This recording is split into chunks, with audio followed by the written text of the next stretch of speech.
तो hey everyone, कैसे हो आप सभी लोग। आप सभी का फिर से स्वागत है मेरे चैनल क्रेजी एक्सप्लेनर में। तो आज हम फिर से आ चुके हैं वो कब एस्पर का एक नया एपिसोड लेके।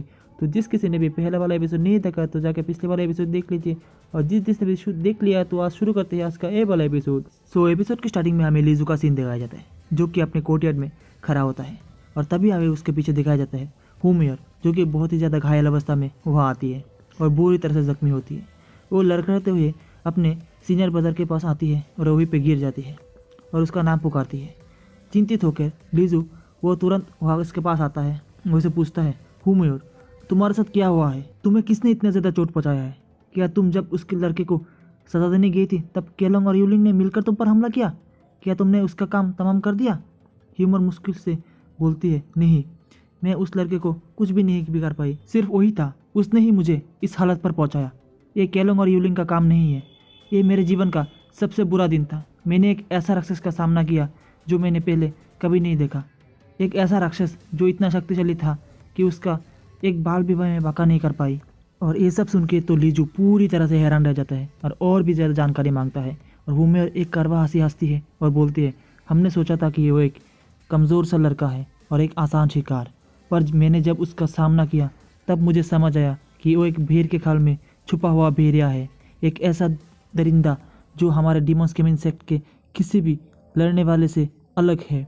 हमारे बड़े से बड़ा एल्डर और वेनरेबल्स भी, जो अंधकार के इस काले साये में महान है, उसके सामने कुछ भी नहीं है। और ये सुन के लीजू समझने की कोशिश करता है और कहता है, तुम कह रही हो कि वो तुमसे सच में ज़्यादा शक्तिशाली है, पर उसकी कल्टिवेशन तो तुमसे नीचे है। तब ह्यूमियर तुरंत ही बोलती है, तुम ऐसा क्यों मान रही हो कि अगर कल्टिवेशन कम हुई तो वो कमज़ोर होगा? मैंने कहा ना, सिर्फ एक ही चाल में उसने मुझे स्थिर कर दिया, मैं हिल भी नहीं सकी। और ये सब सुन के लीजू सोच में पड़ जाता है और कहता है, अगर जूफेन सच में इतना शक्तिशाली है और एक राक्षस है तो सब कुछ बदल जाता है। सेक्रेडर ने उसे यहाँ किसी वजह से लाया होगा, पर अगर वो इतना शक्तिशाली है तो सेक्रेडर ने उसे लेबरोविस में क्यों डाल दिया? वो आखिर क्या सोच रहे हैं? हुमियर चिंतित होकर बोलती है, सीनियर ब्रदर, मुझे लगता है कि हमें उस लड़के से दूर रहना चाहिए। हमने पहले ही देख लिया कि वो क्या कर सकता है, और जबकि सेक्रेडर ने खुद से यहाँ उसे लाया है, इसका मतलब है कि उसका विरोध करना यानी कि सेक्रेडर का विरोध करने जैसा होगा। मुझे नहीं लगता कि हमें कोई ऐसी गलती करनी चाहिए जिसका बाद में हमें पछतावा हो। हमें सिर्फ अपने काम पर ध्यान देना चाहिए और इस मामले से दूर रहना चाहिए। लेकिन लीजू अपने फैसले पर अटल रहता है और कहता है, ये डीमन के इंसेक्ट है, यह नियम सबसे ऊपर है। अगर जूफेन को अपनी जगह बनानी है तो उसे शिकार तक पहुंचना होगा। जब तक वो एक इलाइट डिसेबल नहीं बन जाता वो हमारे लिए खतरा नहीं है। पर मुझे अब तक समझ नहीं आया कि सेक्रेडर ने उसे लेबरोविस में क्यों डाला।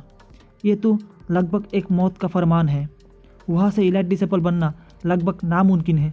मैं इस मामले को अपने मास्टर के समक्ष जाऊँगा, शायद उनके पास इसका जवाब हो। तब हुमियर हैरान हो जाती है और कहती है, क्या तुम सच में वेनरेबल शी के पास जा रहे हो?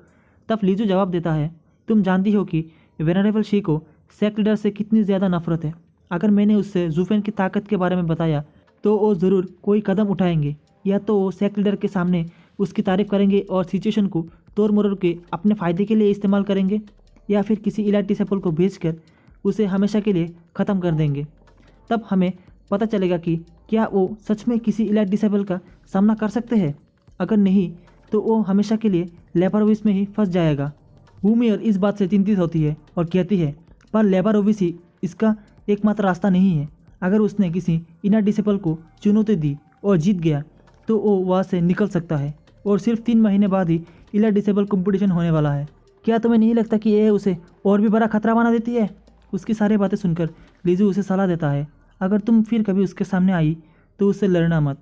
अगर तुमने ऐसा किया तो वो तुम्हें हमेशा के लिए विकलांग बना देगा, और एक बार अगर तुम विकलांग हो गई तो तुम्हें लेबरोविस में डाल दिया जाएगा।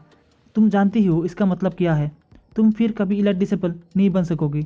लेबरोविस के सदस्य के इलाइट डिसेबल नहीं बन सकते।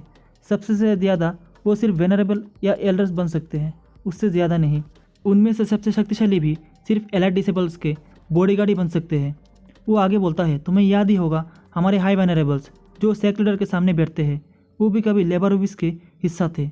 वो सेक्रेडर से ज़्यादा शक्तिशाली है, लेकिन फिर भी वो कभी सेक्रेडर नहीं बन सकते क्योंकि नियम उनके रोकते हैं। सिर्फ एक इलाइट डिसेबल ही सेक्रेडर बन सकते हैं। हुमियर राहत की सांस लेती है और कहती है मगर तो इसका मतलब तो हमें मेयर जूफेन भी से हैरान होते हुए लड़ने की कहती है कि जरूरत नहीं मगर पड़ेगी जब तक क्या इसी के क्योंकि वो साथ फिर कभी लीला लीजू डिसिपल थोड़ा नहीं सीरियस बन टोन में सकता कहता है जूनियर और सिस्टर फिर लीजू मेयर कहता है इससे कोई बिल्कुल। फर्क नहीं पड़ता। पर मुझे लगता है कि सेक्रेटरी ने इसे यहाँ इसलिए लाया होगा ताकि वो चीज़ों को हिला सके। शायद वो उन एल्डर्स का सामना करने के लिए एक जरिया हो जो कि सेक्रेटरी का विरोध कर रहे हैं।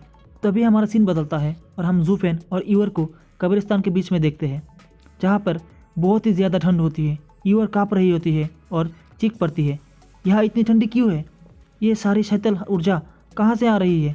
तुम यहाँ 2 महीने से कैसे रह रहे हो जब मैं सिर्फ कुछ मिनट भी नहीं टिक सकती? जूफेन शांत होकर कहता है, आज से ये तुम्हारी नई जगह और ट्रेनिंग का स्थान होगा। तुम्हें मेरी शब्दों का पालन करना होगा। कोई सवाल नहीं, कोई इनकार नहीं। चाहे कितनी भी खतरनाक हो, चाहे तुम कितनी भी चोट खाओ, तुम मना नहीं करोगी। ईयर जूफेन की बात सुनकर सर हिलाती है और कहती है, मुझे समझ आ गया। जूफेन फिर मुस्कुराता है और कहता है, अजीब बात है, तुमने ये तक नहीं पूछा कि तुम कितनी शक्तिशाली बनोगी, या ये भी नहीं कि 3 महीने बाद तुम जिंदा रहोगी या नहीं। ईयर जवाब देती है, मैं सिर्फ इस बात के लिए आभारी हूँ कि तुमने मुझे व्यक्तिगत रूप से शिक्षा देने का फैसला किया।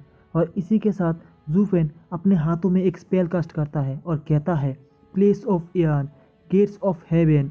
क्रोध की चीखें मेरी अंदर इकट्ठा हो जाती है, करकराती हवा मेरे शरीर को झुलसा देती है और इस आकाश को चीर दो, इस दुनिया को नष्ट कर दो और अभी के अभी ओपन हो जाओ। और ऐसा कहते ही जूफेन के हाथों में एक ब्लैक कलर का सर्कल तैयार हो जाता है और जूफेन के ओपन कहते ही ये बड़ा सा पोर्टल ओपन हो जाता है, जो देखकर ईवर तो पूरी तरह से हैरान रह जाती है और उसकी आंखें और मुंह खुला का खला रह जाता है। और ईवर कहती है, ये तो और उसी का साथ जूफेन कहता है, हाँ सही कहा, मैंने एक 7th ग्रेड की ब्लैक विंड एरे को सेटअप किया है। मैंने इस दुनिया के करकराती हवा को इस कब्रिस्तान में एक सेटअप किया है। अगर कोई इंसान इसके अंदर जाएगा तो उसकी हड्डियाँ और मेरिडियंस पूरी तरह से बर्बाद हो जाएगी, और अगर किसी कमज़ोर इंसान ने इसे देखा तो ही तुरंत ही मर जाएगा।